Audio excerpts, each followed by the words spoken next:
Hello everyone, you are very warm welcome to this wonderful session of Ideal Career Point।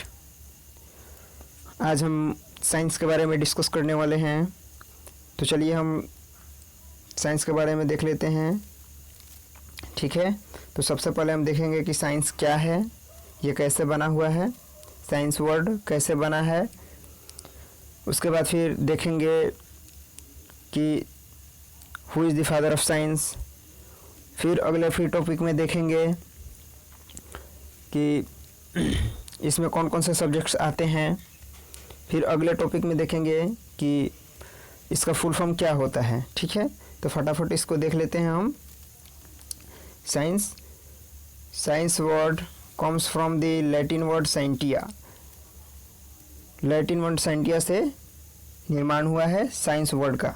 ठीक है, जिसका मतलब होता है नॉलेज यानी ज्ञान। अब व्हाट इज साइंस आता है। Science is the study of nature and behaviour of natural things and the knowledge that we obtain about them. यानी कहने का अर्थ है प्रकृति एवं प्राकृतिक वस्तुओं के बारे में या उनके व्यवहार और आचरण के बारे में ज्ञान प्राप्त करना विज्ञान कहलाता है। ठीक है, चलिए आगे देखते हैं। फिर अब यहाँ पे जिक्र है who is the father of science. Father of science कहा जाता है गैलीलियो गैलीली को। ठीक है, क्वेश्चन बहुत ये इम्पोर्टेंट है, ये कंपटीशन में पूछा जाता है, who is the father of science. ठीक है, बाकी चीज़ कोई इसमें खास उतना इम्पोर्टेंट नहीं है, लेकिन ये सबसे ज़्यादा इम्पोर्टेंट है। ठीक है, फादर ऑफ साइंस।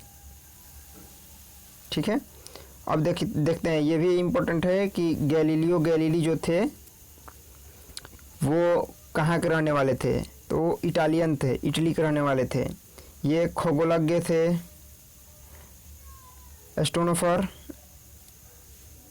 एस्ट्रोनोमर, फिजिक्सिस्ट थे, ये फिजिक्स का इनको नॉलेज था। मैथमेटिशियन भी थे, इनको मैथमेटिक्स का भी नॉलेज था। फिलोसफर भी थे, दर्शन शास्त्र का भी इनको नॉलेज था। ठीक है, अगले टॉपिक पे फिर बढ़ते हैं। अब देखते हैं कि साइंस में कौन कौन से सब्जेक्ट्स आते हैं। तो साइंस को 3 भागों में बांटा गया है। देखिए यहाँ पे लिखा हुआ है one of the subjects into which science can be divided. 3 भागों में बांटा गया है, फिजिक्स, केमिस्ट्री और बायोलॉजी को 3 भाग में बांट दिया गया है। सबका अध्ययन अलग अलग टाइप से किया जाता है।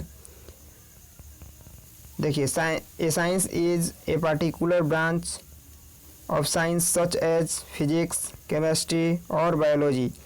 Physics is the best example of a science which has divided strong abstract theories, facts, scientific laws.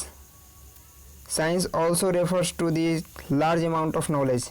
कहने का अर्थ है कि साइंस में जो फिजिक्स है इतना मजबूत सब्जेक्ट्स है जो साइंस में एक अहम भूमिका निभाता है। मान लेते हैं कि अगर साइंस में फिजिक्स नहीं रहेगा तो देखिए ये सब जितने भी थ्योरीज हैं, लॉ हैं, ये सब नहीं मिलते पढ़ने को।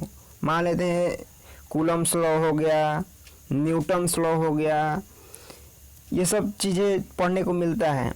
मान लेते हैं कि अगर साइंस में ये सब चीज़ न मिले, मान लेते हैं बल हो, फोर्स हो, जो जैसे फोर्स किसी वस्तु पे फोर्स लगाया गया और उधर से वस्तु भी फोर्स लगा रहा है, तो इसके बारे में नॉलेज अगर नहीं रहेगा तो साइंस तो पढ़ना बेकार हो गया, कोई फ़ायदा नहीं होगा। वैसे इसी वजह से फिजिक्स को सर्वप्रथम प्राथमिकता दिया जाता है साइंस सब्जेक्ट्स में।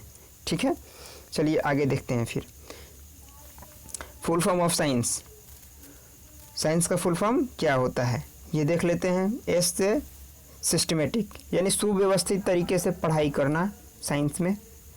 जैसे कोई भी थ्योरीज़ है, फिजिक्स का ही बात कर लेते हैं, तो कोई भी थ्योरीज़ है उसको सिस्टमेटिक तरीके से अगर नहीं डिफाइन किया जाएगा, सारे जितने भी थ्योरीज हैं, फैक्ट्स हैं, उस सबको एक सुव्यवस्थित तरीके से रखा गया है। अगर उस तरह से नहीं रखा जाएगा तो हर एक चैप्टर्स जो है ना साइंस में एक दूसरे से रिलेटेड होते हैं, चाहे वो फिजिक्स हो तो या केमिस्ट्री हो तो या बायोलॉजी हो तो, ठीक है।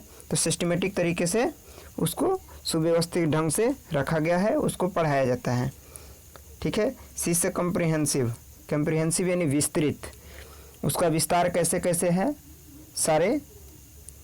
सारे जितने भी फिजिक्सटिशियन जितने भी हैं, केमिस्ट्रिशियन जितने भी हैं, बायोलॉजिस्ट जितने भी हैं, वो सब अपने अपने विस्तृत करते हैं अपने अपने हिसाब से, ठीक है।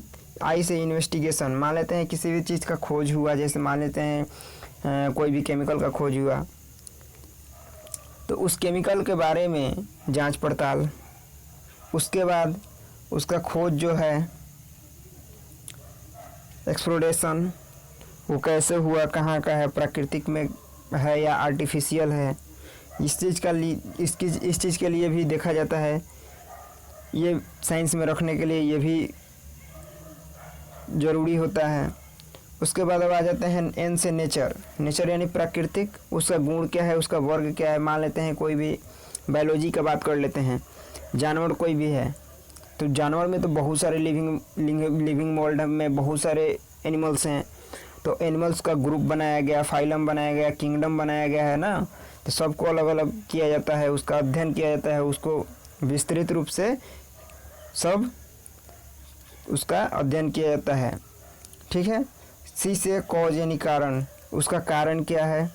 मान लेते हैं कि फिजिक्स का बात कर लेते हैं, जैसे कोई फुटबॉल है, फुटबॉल पर अगर हम बॉल लगाते हैं तो उधर से बैक फिर वो भी बॉल लगाता है, तो इसका कारण क्या है, ये भी उसमें डिफाइन किया जाता है फिजिक्स में, ठीक है। और उसका रिजल्ट क्या है, ये भी साइंस में देखने को मिलता है। तो यहाँ पे और भी एक चीज़ है, साइंस को एक लाइन में डिफाइन किया गया है, देखिए, science is the systematic and comprehensive investigation and explanation nature's causes and effects, ठीक है।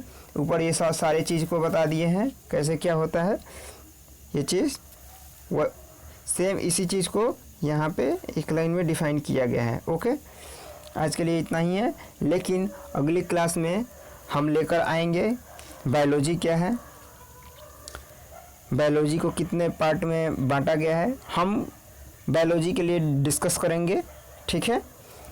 बायोलॉजी क्या है, बायोलॉजी के जनक कौन है, फादर ऑफ बायोलॉजी किसे कहते हैं, ठीक है। इस चीज़ का हम डिस्कस करेंगे। और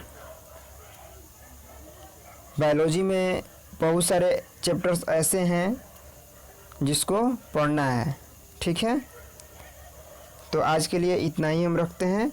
अगली वीडियो में आपको बायोलॉजी के बारे में मिलेगा, टोटल चीज़ मिलेगा बायोलॉजी के बारे में, वहाँ पर डिफ़ाइन किया जाएगा कि बायोलॉजी क्या है, कैसे है, और बायोलॉजी का कहाँ कहाँ ज़रूरत है, ठीक है। तो आज के लिए इतना ही। वीडियो करना लाइक करना नहीं भूलेंगे आप सभी, चैनल को ज़रूर सब्सक्राइब कर लें ताकि हमारा नोटिफिकेशन, वीडियो का टोटल नोटिफिकेशन आप तक पहुँचता रहे। धन्यवाद।